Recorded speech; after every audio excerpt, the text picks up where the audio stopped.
BJP से बड़प्पन की उम्मीद करना बेईमानी है और नरेंद्र मोदी से बड़ा दिल दिखाने की आशा करना बेवकूफ़ी। कुछ ऐसा ही 18वीं लोकसभा का सत्र शुरू होने पर हुआ। बहुत अच्छे माहौल में सत्र शुरू हुआ। नेता सदन नरेंद्र मोदी, नेता प्रतिपक्ष राहुल गांधी स्पीकर को लेकर उनकी चेयर तक गए। राहुल गांधी ने खुद पहल की, हाथ बढ़ाकर मिलाया और कहा, पुरजोर तरीके से कहा कि हम आपका समर्थन करेंगे, हम सदन चलाने को तैयार हैं आपके साथ मिलकर, बशर्ते लोगों की आवाज का दमन न किया जाए, बशर्ते लोगों की आवाज को बढ़ चढ़कर रखने दिया जाए, विपक्ष को भी। लेकिन उसके बाद जो हुआ वो शायद बहुत सारे सवाल अपने आप में खड़े करता है। अगर बीजेपी चाहती तो इस बात को आगे बढ़ाती, एक सौहार्द के माहौल में सत्र होता। लेकिन उसके बाद स्पीकर ने, नवनियुक्त नवनिर्वाचित स्पीकर ओम बिरला जी ने इमरजेंसी पर प्रस्ताव पारित किया, 49 साल पहले की इमरजेंसी पर। 26 जून को 25 जून की 1975 की इमरजेंसी का प्रस्ताव पारित हुआ। कब तक घाव कुरे दिएगा। और उसके बाद आज 27 जून को राष्ट्रपति महोदया ने सरकार द्वारा लिखित अभिभाषण में उन्होंने भी इमरजेंसी का जिक्र किया। 27 जून को 25 जून 1975 की इमरजेंसी का जिक्र किया। हमें पिछले घाव कुरेद कर क्या मिलेगा। और एक सच ये भी है कि इमरजेंसी लगाना बहुत बड़ी गलती थी, ये खुद इंदिरा जी ने माना था और उसके बाद लोकतांत्रिक चुनाव भी कराए। इमरजेंसी से कोई वास्ता ना होने पर भी राहुल गांधी जी ने इमरजेंसी को गलत कहा और ऐसा कभी दोबारा ना हो, इसीलिए वो संविधान को बचाने में, संविधान को सर्वोपरि रखने के लिए प्रतिबद्ध हैं। लेकिन क्योंकि अब आपने छेड़ ही दिया है तो चलिए कुछ सवाल पूछ लिए जाते हैं और बिना उन सवालों को पूछे आज बात बनेगी नहीं। एक सत्र में एक साथ 146 सांसदों को निलंबित करना, क्या यह इमरजेंसी नहीं है? विपक्षी सांसदों के माइक को बंद कर देना, क्या यह इमरजेंसी नहीं है? मणिपुर पर राहुल गांधी के 14 मिनट के वक्तव्य में 11 मिनट तक ओम बिरला को दिखाना, क्या यह इमरजेंसी नहीं है? आज 51 मिनट के राष्ट्रपति के अभिभाषण में 6 बार नेता प्रतिपक्ष राहुल गांधी और 73 बार नरेंद्र मोदी को दिखाना, क्या यह इमरजेंसी नहीं है? जो सदन संविधान से चलता है वहां पर जय संविधान बोलना और उस पर आपत्ति जताना स्पीकर का, क्या यह इमरजेंसी नहीं है? क्या यह इमरजेंसी नहीं है कि काले कृषि कानून हो गए, सीए हो गया, भारतीय सुरक्षा संहिता हो गई, भारतीय न्याय संहिता हो गई, भारतीय साक्ष्य अधिनियम हो गया, ये सब बड़े बड़े जबरन वॉइस वोट से पास कराना इमरजेंसी नहीं है?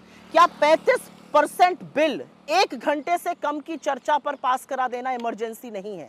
क्या मात्र 16% बिल को स्थायी समितियों को भेजना इमरजेंसी नहीं है? क्या बिना आपस में विपक्ष से विचार विमर्श किए गांधी की, बाबा साहब अंबेडकर की, छत्रपति शिवाजी महाराज की मूर्तियों को संसद के एक बियाबान इलाके में डाल देना इमरजेंसी नहीं है? क्या चुनी हुई सरकारों को गिराना, विधायकों की खरीद फरोख्त करना इमरजेंसी नहीं है?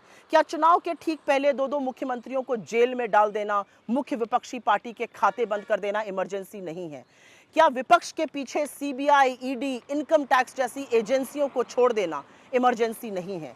क्या विपक्ष के सांसदों के, अपने खुद के मंत्रियों के, जजों के, अफसरों की जासूसी पेगासस से कराना इमरजेंसी नहीं है? ऐसे बहुत सारे सवाल उठेंगे।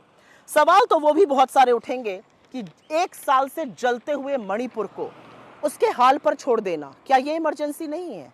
चीनी अतिक्रमण के खिलाफ आक्रोशित लद्दाख की तरफ मुड़कर भी ना देखना, क्या ये इमरजेंसी नहीं है? 750 किसानों की शहादत हो जाने देना, उनको दिल्ली की सीमा पर पड़े रहने देना 1.25 साल, क्या ये इमरजेंसी नहीं है? लखीमपुर किसान नरसंहार के मुख्य अभियुक्त के पिता को गृह राज्य मंत्री बनाए रखना, क्या ये इमरजेंसी नहीं है? क्या ये इमरजेंसी नहीं है कि छात्र अगर बेरोजगारी से त्रस्त होकर प्रदर्शन करें तो उन पर लाठीचार्ज किया जाता है, अगर धरना प्रदर्शन करें तो उनको जेल में भेजा जाता है? क्या ये इमरजेंसी नहीं है? पेपर लीक पर पेपर लीक होना, परीक्षाओं पर परीक्षाएं रद्द होना, क्या ये इमरजेंसी नहीं है? ऐसे बहुत सारे सवाल उठेंगे।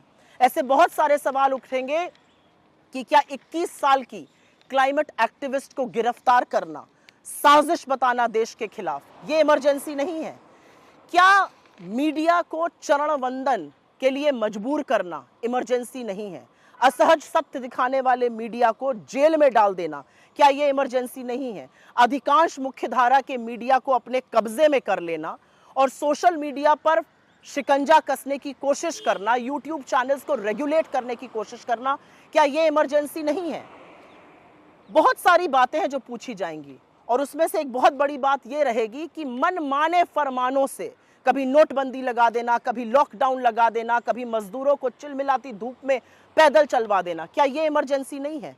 और क्या हर बार औरतों के खिलाफ जब अपराध होता है और आरोपी के साथ आप खड़े होते हैं, संरक्षण आप देते हैं, क्या यह इमरजेंसी नहीं है? ऐसे बहुत सारी बातें हैं जिस पर सवाल पूछा जाएगा, लेकिन कब तक हम इमरजेंसी का नाम लेकर ध्यान भटकाते रहेंगे? इमरजेंसी गलत थी, इमरजेंसी नहीं लगनी चाहिए थी। आज 49 साल बाद युवा पूछ रहा है मेरी नौकरी का क्या हो रहा है। युवा पूछ रहा है पेपर लीक में एक के बाद एक लोग संलग्न होते जा रहे हैं, कुछ आपके घटक दल के नेता हैं, उनके बारे में क्या हो रहा है। युवा पूछ रहा है मेरे रोजगार के बारे में आपका क्या विचार है। पूछ रहे हैं लोग कि रेल हादसे कैसे रुकेंगे।